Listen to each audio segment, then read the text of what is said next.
Sebelum Anda menyaksikan tayangan di channel ini, saya perlu mengingatkan Anda terlebih dahulu bahwasanya tayangan video berikut ini tidak diperkenankan bagi orang-orang yang mudah tersinggung dan baperan.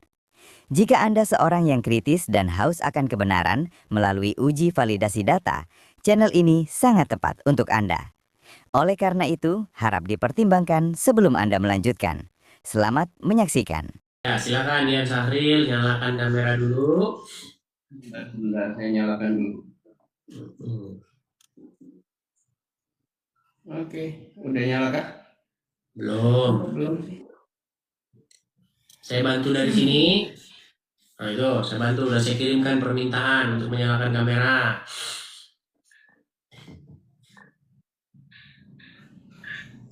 Oke. Dian Sahril Hartanto, saya tanya dulu nih, Muslim ya Bang ya? Dari Muslim, Bang. Dari Muslim, maksudnya gimana nih? Iya, saya Muslim. Dari Muslim. Sampai sekarang masih Islam? Jadinya enggak. Wah. Sebentar, saya tanya dulu. Berarti sekarang tidak menjadi orang Islam lagi? Enggak. Sejak kapan Bang berhenti jadi orang Islam Bang? Sejak saya buka Maryam ayat 33 dan 34. Berapa tahun yang lalu itu tepatnya? Aduh, baru-baru ini sih, Bang. Oh, baru-baru ini. Oke. Tapi begini Bang, kita harus kita itu harus ada tes atau ujian membuktikan seorang itu Muslim atau tidak tadinya, begitu. Karena begini, waktu saya membaca Al-Quran, saya tidak menemukan bahwa tanda-tanda seorang Muslim itu adalah lancar baca Al-Quran. Tetapi pada prakteknya di lapangan, benar. iya, praktek di lapangan, ciri-ciri tes keislaman seseorang adalah lancar membaca Al-Quran. Oke. Baik Bang, saya mau tanya dulu sama Anda ini. Berarti waktu Muslim, sholat, membaca Al-Quran, menghafal ayat-ayat Al-Quran ya? Ya. Boleh Bang, coba kami pengen dengar. Karena baru-baru saja kan keluar dari Islam, pasti masih ingat. Silakan Bang. Allahu la ilaha illa huwal hayyul qayyum la ta'khudhuhu sinatun wa la nawm lahu ma fis samawati wa ma fil ardi man dzal ladzi yashfa'u indahu illa bi'idznihi ya'lamu ma baina aydihim wa ma khalfahum. Sudah cukup, sah. Artinya Anda tadinya betul-betul seorang Muslim dan sudah meninggalkan agama Islam. Sekarang ini posisinya tidak beragama atau gimana? Saya nyebrang ke Kristen, Bang. Boleh saya ini ya, jadinya saya jadi Kristianos sih sebenarnya. Oke. Cerita dulu Bang, kesaksian Bang, silakan Bang. Silakan cerita Kalau dulu. misalnya kesaksian sih, kalau kesaksian ya Bang ya, ini aku juga bukannya mau ini, bukan mau mengajak dan lain-lain, enggak. Ini pribadi saya sendiri aja, gitu ya, pribadi saya sendiri. Satu itu karena dulu saya pernah ngalamin satu ya masalah kesehatan lah ya. Masalah kesehatan, saya 2 bulan itu nggak bisa bangun 2 bulan itu. Nah itu bisa bangunnya itu gara-gara saya ngerasa wah kayaknya saya udah di ujung tanduk nih. Saya udah di ujung tanduk. Kenapa saya udah tinggal di sini Bang? Di saat itu saya tidak pernah yang namanya buka Alkitab itu, tapi bahasa saya di saat itu adalah ke dalam tanganmu kuserahkan hidupku ya Tuhan. Saya bilang begitu. Dan saat itu di sebelah kiri saya tiba-tiba ada sinar cahaya, terus udah gitu terus saya dipegang ini saya, bahasanya adalah belum waktumu anakku begitu. Dan yang saya ingat itu adalah tangannya bolong.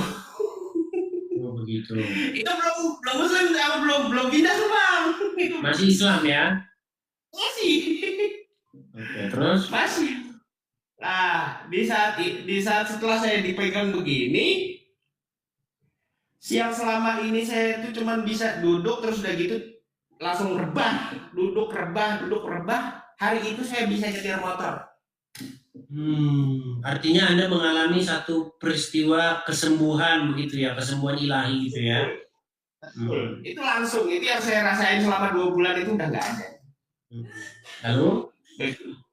Nah dari situ udah beberapa peristiwa akhirnya saya buka kan selama ini kan yang dibahasakan sama kawan-kawan kita umat muslim itu kan adalah bahwa Tuhan Yesus itu tidak disalib, begitu kan? Kan diserupakan, betul tidak? Ya. Wa ma qataluhu wa ma salabuhu walakin syubiha lahum, itu katanya Taruhan. Yes, betul. Tapi ketika kita buka itu Maryam ayat 333, keselamatan saya selalu buka gitu ya. Ya, bunyinya keselamatan pada waktu, salam sejahtera ketika aku dilahirkan, ketika aku wafat, dan ketika aku dibangkitkan hidup kembali. Jadi jelas kan di situ, berarti beliau wafat dan dibangkitkan kembali, mati di kayu salib, dan dibangkitkan lagi di hari ketiga, betul? Iya. Sabda Allah itu pasti. Saya tidak akan berbicara sesuatu hal yang tidak pasti tentang sabda Allah. Di mana begini, kalau misalnya saya itu menemukan suatu ketidakpastian, ngapain saya itu harus dengerin sabda Allah? Mendingan saya dengerin orang-orang di pasar, boleh iya, boleh tidak. Pinter ini. Karena begini teman-teman, janji Allah di dalam Al-Quran itu, di dalam surat At-Tahrim ayat yang ke-8, ya ayyuhallazina amanu, wahai orang-orang yang beriman, bertaubatlah kalian dengan taubatan nasuha, taubat yang semurni-murninya. Tetapi setelah taubat yang semurni-murninya, ternyata janji Allah adalah mudah-mudahan.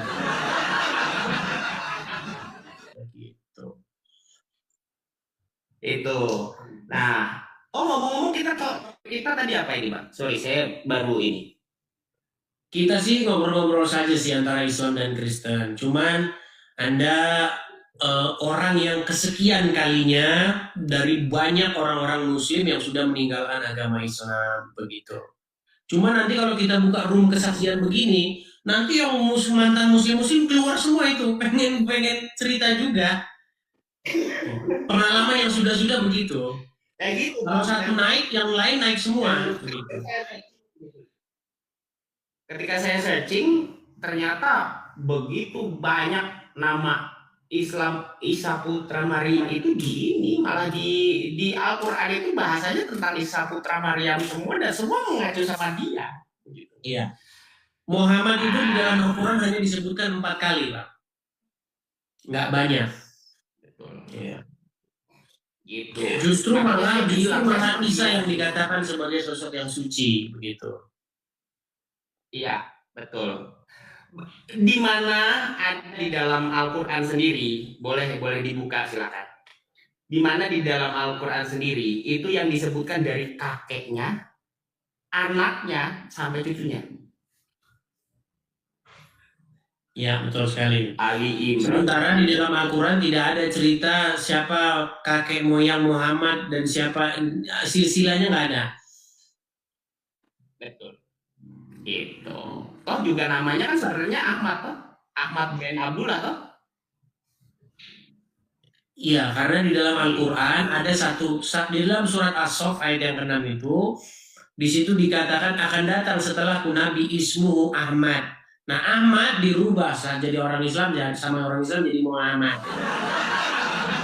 Makanya kalau ke kantor lurah, teman-teman, kalau misalnya kalian pergi ke kantor kelurahan, mau bikin KTP atau mau ganti KTP atau KTP hilang, nama Ahmad. Terus dilihat, Ahmad atau Muhammad? Ya sama aja, Pak. Ahmad ya Muhammad. Ahmad sama Muhammad beda loh. Baca surat As-Saff ayat ke-6. Setelahku akan datang Nabi namanya Ahmad. Ayo, ini Ahmad atau Muhammad? Ahmad. Sama nggak dengan Nabi Muhammad? Oh sama. Oh iya sama. Ahmad sama Muhammad sama. Gitu. Makanya saya pas ini ya sudahlah. Saya pas bahkan saya juga masih Islam kok. Gitu. Karena ngurus ke kelurahan lagi ribet. Sebenarnya nggak apa-apa lah, KTP biarin aja Islam, orangnya jangan gitu. Tapi ngomong-ngomong Bang Dian, sering nonton debat-debat agama, lintas agama begini? Cuman Bang Edi saja sih, yang lainnya saya nggak. Emang sih saya suka ini emang ngeliat gitu kan sambil VT kok saya ngeliat dengan konsep Bang Edis yang begini. Mungkin itu adalah bukan konsep Bang Edis ya, itu konsep teologis mungkin ya.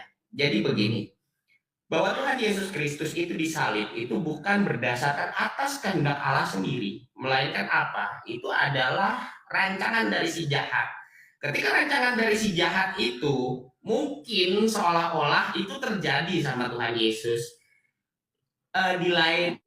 Di lain pihak Allah itu menunggang balikkan rencana daripada si jahat dari kutuk menjadi berkat, seperti halnya Musa dikutuk sama niatnya dikutuk sama Bilyamin Beor, betul kan?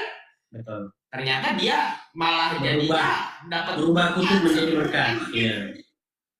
Cuman banyak orang-orang Kristen tidak paham seperti itu. Artinya begini, kehendak Tuhan, kehendak Bapa di surga dengan kehendak iblis itu selalu bertempur, begitu loh. Ya, betul. Makanya iblis melalui ahli-ahli Taurat dan orang-orang Farisi dan melalui Yudas Iskariot itu ingin membinasakan Yesus supaya Yesus lenyap, supaya tidak ada pemberitaan Injil, supaya Yesus binasa. Tetapi Bapa di surga menunggang balikkan rencana iblis tersebut dengan cara membangkitkan dia dari antara orang mati, seperti itu. Sehingga yang tadinya pemberitaan Injil ingin dibinasakan malah semakin meluas dan mendunia, seperti itu. Yesus yang hendak dibinasakan malah dibangkitkan, seperti itu. Betul. Nah makanya saya sendiri juga pada saat itu kan saya buka Bang, karena saya buka kitab saya sendiri pada saat itu. saya buka, saya iniin lagi hadisnya dan lain sebagainya. Cuman kok bahasa saya malah begini. Semakin saya itu membuka Al-Quran dan Al-Hadis, akan semakin penasaran saya. Semakin saya penasaran, jadi banyak pertanyaan. Ketika banyak pertanyaan, makin banyak kita tahu jadinya. Dan ketika makin banyak tahu, jadinya makin banyak kecewa kita. Iya, betul. Makanya kan saya bilang, semakin sering baca hadis, semakin dekat waktunya ingin memanggil tukang loak. Gitu. Oke lah. Kita berikan kesempatan kepada yang lain dulu ya. Nanti kalau muslimnya satu lagi. Oke, silakan. Satu lagi. Silakan. Satu lagi boleh? Silakan. Gini kan, ada dalam Alkitab itu kan gini ya Bang ya. Satu hal yang sangat sia-sia ketika kita itu mengarungi samudra, terus udah gitu kita itu mengarungi mau berjalan ribuan kilo untuk menyelamatkan satu jiwa, tapi ketika sudah diselamatkan satu jiwa itu malah kita menjadikannya 2 kali lebih jahat daripada sebelumnya. Nah gini Bang, yang jadi pertanyaan saya sebenarnya begini, why, kenapa harus banyak denom dalam agama kita sendiri? Itu aja sih sebenarnya, why? Iya. Makanya teman kemarin kan saya bilang, kita itu sudah waktunya berhenti debat-debat dogma. Kita lebih bagus fokus supaya kita berbuah, supaya kita segambar dan serupa dengan Tuhan Yesus, seperti itu. Betul. Oke, kita berikan kesempatan dulu pada yang lain ya. Salam kenal ya. Buat teman-teman yang lain juga salam kenal. Shalom. Shalom. Tuhan Yesus memberkati ya. Terima kasih. Itu ya teman-teman ya, yang saya bilang kepada teman-teman sekalian ya, daripada kita mendebat hal-hal yang sifatnya itu teologis, dogmatis, hal-hal yang metafisika dan lain sebagainya, lebih baiklah kita fokus supaya kita itu semakin hari semakin serupa dengan Tuhan Yesus, seperti itu ya teman-teman ya. Kisah seperti ini sebaiknya dipahami sebagai pengalaman pribadi iman, bukan sebagai serangan terhadap agama tertentu. Setiap orang memiliki perjalanan hidup, latar belakang, dan pergumulan yang berbeda-beda, termasuk dalam hal keyakinan. Pengalaman sakit, kondisi kritis, dan perasaan berada di ambang hidup dan mati seringkali menjadi momen refleksi terdalam bagi seseorang. Dalam situasi seperti itu, wajar jika seseorang berdoa dengan cara yang paling ia yakini saat itu, dan pengalaman spiritual yang dirasakannya kemudian menjadi dasar perubahan hidupnya. Terkait perbedaan pandangan antara Islam dan Kristen, khususnya soal penyaliban Isa atau Yesus, hal tersebut memang sudah lama menjadi perbedaan teologis yang jelas antara Al-Quran dan Alkitab. Umat Islam berpegang pada surah An-Nisa ayat 157, sementara umat Kristen mendasarkan imannya pada Injil yang menyatakan bahwa Yesus disalib, mati, dan bangkit sebagai dasar keselamatan. Perbedaan ini bukan hal baru dan tidak mungkin diselesaikan hanya lewat satu cerita atau satu video. Yang penting untuk diingat, keyakinan tidak bisa dipaksakan dan pengalaman iman seseorang tidak bisa dihakimi hanya dari sudut pandang orang lain. Kita boleh berbeda pendapat, boleh berdiskusi, bahkan boleh tidak setuju, tetapi sebaiknya tetap dilakukan dengan sikap hormat tanpa merendahkan atau menyerang pribadi. Daripada saling menyudutkan, diskusi seperti ini justru bisa menjadi kesempatan untuk saling memahami bagaimana orang lain melihat Tuhan, kitab suci, dan makna keselamatan menurut keyakinannya masing-masing. Menghargai pilihan iman seseorang adalah bagian dari kedewasaan dalam beragama. Terima kasih telah menyaksikan tayangan video ini. Jangan lupa subscribe, like, komen, dan share video ini. Sampai ketemu lagi di video berikutnya. Tuhan Yesus memberkati Anda semua.